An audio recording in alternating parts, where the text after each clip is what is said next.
Hey everybody, it's me, your old pal Orpheus, and no, we're not in the set of the Lord of the Rings movies, although it kind of looks like it. Props to you guys that developed this, that designed this. This looks pretty cool, although I might have to scale up the brightness. This tends to be a darker map. You don't have no idea how hard it is to get thumbnails for this map. With going and getting crazy graphics. I don't like doing that clickbait stuff with big crazy words that are at an angle with lots of exclamation points and some face with their, like the Kevin McAllister from Home Alone going, ah! I do that with the faces, right? On my on my videos. You'll notice that, but I'm not trying to mess with you. I'm messing with the YouTube algorithm. Oh, great gods of YouTube.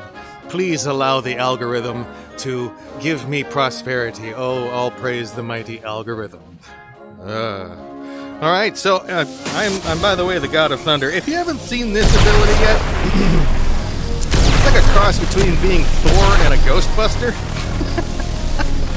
We'll try to use that a little bit today. I don't know. We are in survival mode today, as I pretend that I'm the Emperor from Return of the Jedi. Or from the one with Samuel L. Jackson getting chucked out the window.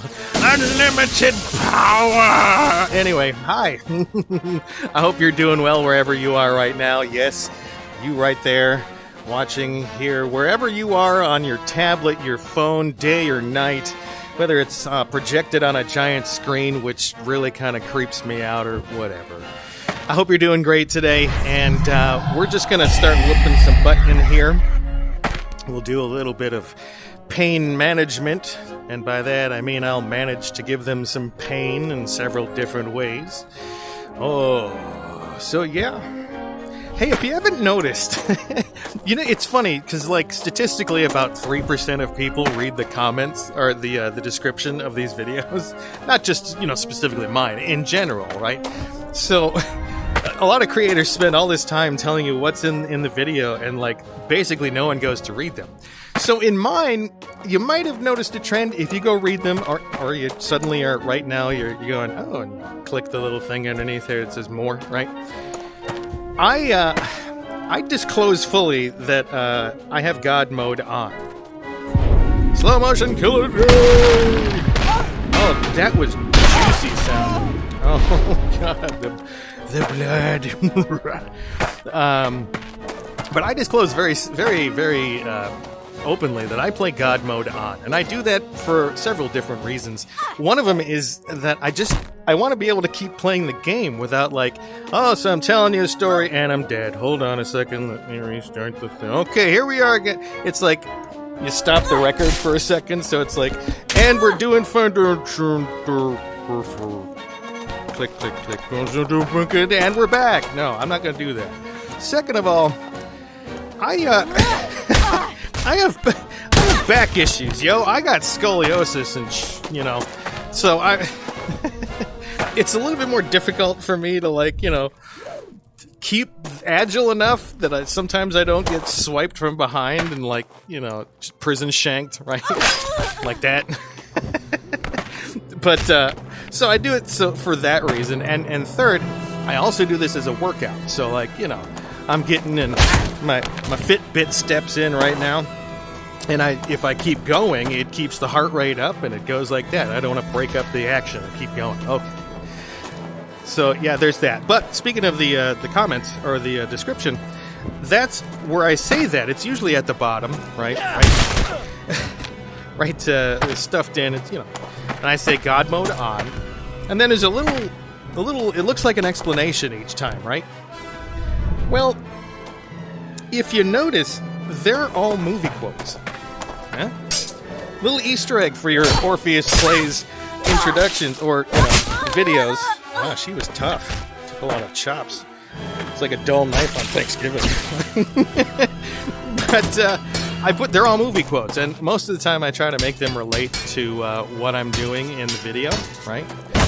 So whatever the topic is, I'll try to fit it in and do that stuff. And it was making me think about so go take a look at some of those. Not right now. Stay on this one. Read the clever one that I don't know. I haven't come up with it at this point. So you're with future Orpheus, and what no pressure now, clever thing that I put down there. And so I was thinking about that, and I'm like, Easter eggs. Are Easter eggs even a thing anymore? And no, I don't mean in video games, right?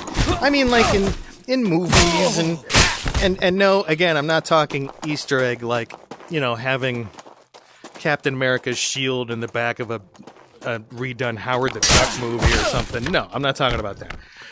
I'm talking like some little thing that's stuffed into the credits, like someone's name, right? Or something like that. Or okay, so like Indiana Jones. They have R2-D2 and C-3PO in some of the hieroglyphics that are in one of the temples. I think it's the underground thing where they keep the Ark. And there's little hieroglyphics there, and, R2-D2, C-3PO are right there. There's Easter eggs like that. Not like, in your face. Oh, look, there's Captain America's shield. Yeah, we see it, okay? Everybody can see it. On the screen right now, it is 17 feet tall. We're not going to miss it, right? That's not an Easter egg. That's, decoration on the wall in someone's apartment. Okay. And then, like I was thinking about, there used to be a lot of Easter eggs on DVDs, right?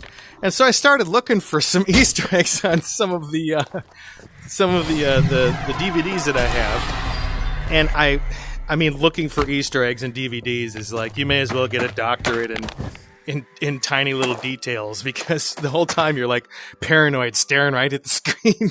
Like if you watch The Shining over and over and over again, like I may or may not have, as someone that studies film. Anyway, you start noticing all these details, but you have to like be really close up. And I had heard that there were some Easter eggs on the original Muppets DVD, which I own the first season in a box set, and it's funny. It's like it's the cover of it looks like Kermit, and it's fuzzy. So it's like, it's not easy being green. Just like the box set that comes with all CDs, like that thing. And I used to love the Muppets a lot, but I started watching them again. And, oh dear Lord, are they creepy! Like when I was a kid, they were like first run. They'd be on like, 7:30, 8 o'clock on like a Thursday night or something. Like, brand new stuff. And if you haven't... I'm not talking about anything that was produced like after like 1990, right? Because the Muppets got a little weird after Jim Henson died. And so, because like they try, it's like with the Looney Tunes, when the guy who did the voice for Bugs first, he died. And then the guy that did the voice for like Yosemite Sam and stuff like that, he passed. And all the voices start to get weird, and you're like, that's not really the Bugs Bunny that I know. It's like, what's up, Doc? It's like, it's close enough, but, like, something's wrong here. So it's like that with the Muppets. As soon as Jim Henson died, Kermit went with him, and, like, so did a bunch of characters that were on the Muppets, because if you listen to Jim Henson, he's Kermit. So he's like, when I produce the Muppets, I like to bring a little bit of love and prosperity to the world of puppetry. It's like, oh my god, like you expect someone to have their hand up his butt. It's like, right? Although coincidentally, George Lucas also sounds like Kermit, kind of. What I was trying to do with the remakes of Star Wars. Anyway, they could be the same person. Jim Henson died and took over the body of George Lucas. Anyway. So, the Muppets back then were really strange. So, the format of them usually was kind of like it is now. If you've ever seen, and I say now, I haven't seen anything modern from the Muppets since, like, Muppets Tonight. I watched a couple of episodes of that back when that came out, and I was like, nah, I can't do this. It's too weird. It doesn't feel right, And so I was watching a lot of them. And so the concept, the format is, so it opens up, the Muppets run like a theater. And so Kermit is the stage manager, and he's, all the time. And then you got all the different characters on there that have different acts that they come out and do. And so it's kind of like Noises Off, the stage play Noises Off. The whole concept of that is like, first you see the the front stage, and then you see in the second act the backstage, and then you see in the third act the backstage, or the front of the stage when the weird shit is happening from Act 2. Anyway, you get to see both on stage and off stage like behavior, and a lot of the times they blend it into each other. So like characters will be having a fight off stage, and they'll shove one of them on stage, and then they cut to the number, the scene where they're doing their on stage number, and they're all flustered and stuff. Oh, a little flick.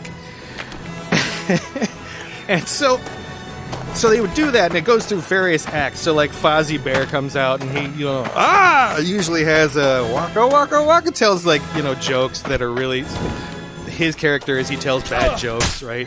And you have ones like the Eagle that comes out and does like readings from the Constitution and things, and pigs in space, and anyway.